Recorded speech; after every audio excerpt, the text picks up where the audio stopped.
There was a time in history when every day you stayed alive was a miracle. And surprisingly, that's not the worst on this list. It's just the beginning, the Ice Age. About 20,000 years ago, during the last glacial maximum, the Earth was not exactly hospitable. Massive ice sheets, up to 3 kilometers thick, covered vast areas of North America, Europe, and Asia. The glaciers were so massive that they deformed the Earth's crust under their weight. The global temperature had dropped about 6 degrees Celsius. It seems small, but it was enough to turn the planet into a frozen hell. The oceans froze at the shores and the jungles withered, turning into arid savannas. Surviving required brutal logistics. Your day began with trying not to die frozen, and your breakfast depended on a suicidal hunt. The simple act of hunting meant walking for days through snowy fields just to follow an animal's trail. The energy spent finding food often exceeded the calories it provided. You went armed with stone spears and group coordination. It was a life or death operation where any mistake cost blood. Your competition in the food chain didn't make things easier either. The cave lion, Panthera spelaea, one of the largest felines in history, roamed the same areas as humans did. You shared the land with cave bears, dire wolves, and woolly rhinos, all just as hungry. But the animals weren't the only threat. The environment was slowly killing you too. A sudden temperature change, an unexpected storm, or falling into icy waters could mean certain death in minutes from hypothermia. At that time, Homo sapiens were already walking on the earth. We had developed tools, fire, rudimentary forms of communication, even the ability to organize into groups. But none of that guaranteed us life. Each day was a challenge. We had to keep moving constantly to find food, uncontaminated water, shelter from the wind, and above all, safety from the beasts that dominated the region. The dwelling was a hut made of mammoth bones and hardened skin. In Ukraine, archaeologists found human structures made exclusively of over 150 mammoth bones. They were not simple shelters. They were evidence of adaptive engineering in extreme conditions. The nighttime temperatures were so extreme that prolonged exposure meant amputations, infections, or death from hypothermia within hours. And if you didn't die of hunger, it was enough for a wound to get infected for you to die. There were no antibiotics, no vaccines, no emergency rooms, just chewed plants and hope. And yet, even amidst this brutality, Homo sapiens thrived. They invented more sophisticated tools, systematically mastered fire, and even produced art. The cave paintings of Lascaux and Chauvet in France reflect symbolic thinking, ritual, and probably spiritual beliefs. They also created bone needles for sewing clothes, indicating a culture that was becoming refined even when it seemed the entire planet wanted to extinguish it. To this era, we owe humanity's first great leap. It was the ultimate training in extreme adaptation, and if your ancestors hadn't passed that test, neither you nor I would be here. The dawn of agriculture. About 10,000 years ago, somewhere in the Fertile Crescent, a group of humans made a decision that would change everything. To stop following food and make food come to them. If you had been born at that time, your life would not have been easier than that of a Paleolithic hunter, just different. More confined and more fragile, and much more subject to the roulette of chance. That's how agriculture was born. They left behind the nomadic life of hunter-gatherers and began to settle near rivers like the Tigris and Euphrates, domesticating wheat, barley, and legumes. At first glance, it seemed like a monumental breakthrough.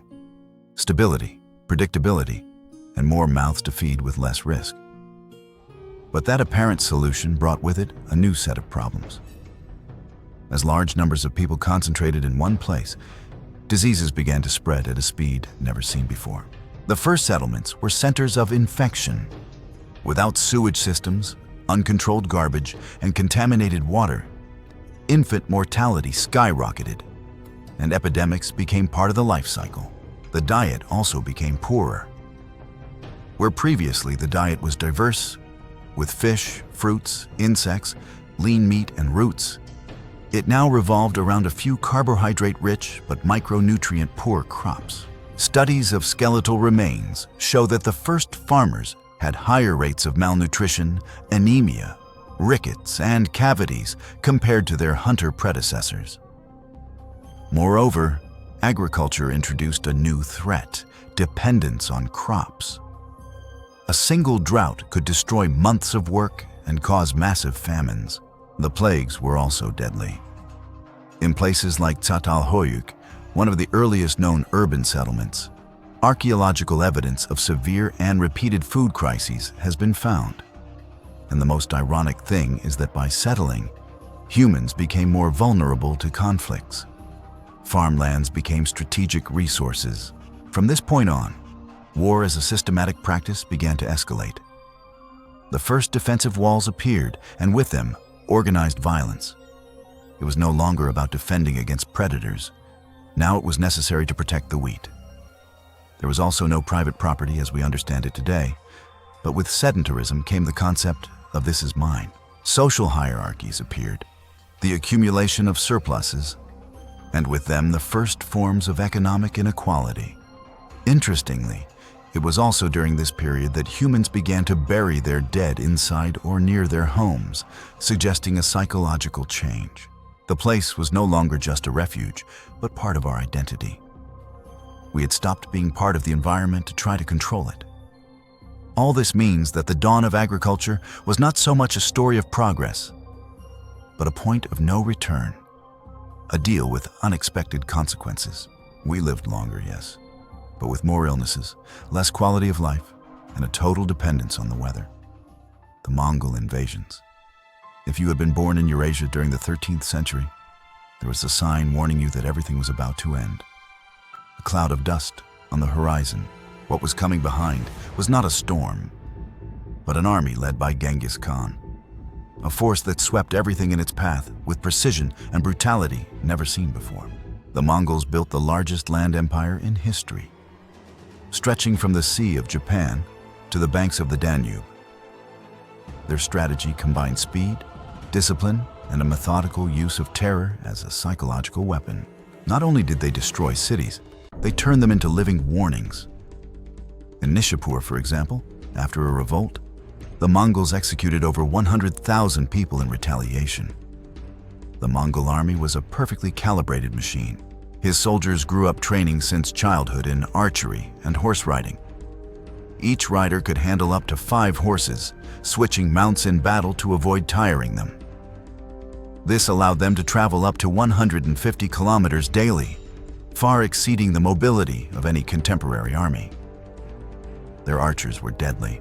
They used composite bows made of horn, tendon, and wood, capable of accurately shooting over 270 meters. But their true power was in organization. Units of 10, 100, 1,000, and 10,000 men formed a highly efficient military structure without the need for written communications. The consequences for the civilian population were catastrophic. Some cities, like Merv, were completely emptied of inhabitants. In others, the survivors were forced to march as human shields in the next siege. Contemporary accounts speak of rivers turning red with blood and pyramids built with human skulls at the entrance to cities. But the impact of the Mongol invasions was not only military. They altered trade routes, toppled entire dynasties, and triggered political crises from China to Persia. However, the flow of knowledge also increased. Under the Mongol Empire, the Silk Road was revitalized, connecting cultures like never before. It was during this period that Chinese technologies such as gunpowder and printing began to arrive in Europe. Even so, for most people who lived during that time, none of that made up for the real possibility of being killed without warning. It is estimated that between 40 and 60 million people died as a direct or indirect result of the Mongol conquests. That represents up to 10% of the world population at that time. A demographic impact that, in some regions, took centuries to reverse. Being born in the 13th century under the shadow of the Mongol Empire was like playing the lottery with few exits. You either died or lived to see your culture disappear. The Black Death. In the year 1347, Europe received an uninvited visitor from Central Asia. Hidden among fleas, rats, and silk cargoes, a microscopic killer traveled that, in less than a decade, would cause the greatest demographic crisis of the Middle Ages. It was the Black Death, caused by the bacterium Yersinia pestis. This disease spread uncontrollably fast due to international trade, lack of hygiene, and a complete absence of effective medical knowledge. The first victims appeared on the coasts of the Black Sea. But within months, the infection was already spreading through Italian ports, French cities, and German villages. The speed was terrifying. In Marseille, more than 15,000 people died in just 1 month. In Florence, between 50,000 and 60,000 people died. Some cities lost more than 70% of their population in weeks. The symptoms were unmistakable: swelling of lymph nodes, high fever, necrosis in the limbs, and vomiting of blood. In its pneumonic form, it was enough to breathe the same air as an infected person to be doomed. Without antibiotics or understanding of contagion, the plague spread like a biological wildfire. But it was not just a health crisis. It was a total collapse. The agricultural economy came to a standstill, international trade was disrupted, and thousands of towns were abandoned. In some regions, there were not even people left alive to bury the dead. Mass graves were dug where bodies were thrown in large numbers. The psychological impact was devastating. Conspiracy theories multiplied. Some blamed the Jewish people, others divine punishment. This led to pogroms and massacres in cities like Strasbourg. Fear unleashed collective hysteria. And groups like the Flagellants roamed Europe, performing public rituals of penance, convinced that enduring suffering would free them from death. Even medieval medicine, already precarious, was completely surpassed. Doctors wore masks shaped like bird beaks, filled with flowers and vinegar, believing the smell would protect them from the corrupted air. Many of them died along with their patients, never having understood what had killed them. In the long run, the Black Death transformed Europe. The drastic population reduction led to a labor shortage that reshaped the feudal system. For the first time, peasants began to have bargaining power against the lords. Some historians consider that this imbalance was one of the deep roots of the Renaissance and the end of the medieval order. But at the time, all you knew was that you could go to sleep with a fever and never wake up again. Between 30 and 60% of the European population disappeared in just 5 years. In absolute numbers, it is estimated that between 75 and 200 million people died globally. Being born during the Black Death was like playing Russian roulette with 5 bullets in the chamber. The eruption of the Toba supervolcano, about 74,000 years ago, on the island of Sumatra, the planet witnessed one of the greatest natural disasters in its history. The eruption of the Toba supervolcano was such a massive event that it altered the global atmosphere, devastated entire ecosystems, and brought the human species to the brink of extinction. Toba released more than 2,800 cubic kilometers of volcanic material, an amount so colossal that it is hard to imagine. To put it in perspective, it was at least 5,000 times more powerful than the eruption of Mount St. Helens in 1980, and about 100 times stronger than that of Krakatoa, which had already darkened skies in half of the planet. The consequences were immediate and long-lasting. Within days, the ash spread across all of Southeast Asia, India, and Africa. In some places, the layer of ash reached up to 6 meters thick. But the worst came afterward. By blocking solar radiation, a volcanic winter was triggered that lasted between 6 and 10 years, and its effects persisted for more than a millennium. Global temperatures dropped between 3 and 15 degrees Celsius, according to estimates. That sudden drop was enough to collapse food chains. The plants died, followed by the herbivores, and then by those who depended on them. Many large animals went extinct, and humans, who were already a vulnerable and small population, faced the climate apocalypse with stone tools and fire. Modern genetic analyses have identified what is known as a genetic bottleneck. According to this theory, the human population was reduced to just a few thousand reproductive individuals, perhaps fewer than 3,000 worldwide. This would explain why modern humans share such a low genetic diversity compared to other species. During that critical period, survival did not depend on strength, but on the ability to adapt.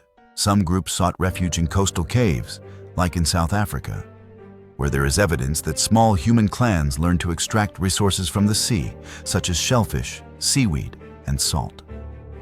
They became extreme generalists, innovating under pressure and possibly developing primitive forms of language and more complex culture in response to the crisis. The archaeological remains from the period show a brutal gap. For centuries, many regions became depopulated. Migration routes were interrupted. At certain points, human evolution was literally frozen. And yet, against all logic, a few survived. Thanks to that handful of individuals who endured darkness, cold, and starvation, you are here. If any of them had failed, all of humanity would have been a footnote in the geological history of the planet. Toba was not only the worst time to be born, it was the moment when human existence hung by an invisible thread. Don't forget to support this type of content by subscribing and watching this other very interesting video that you will love.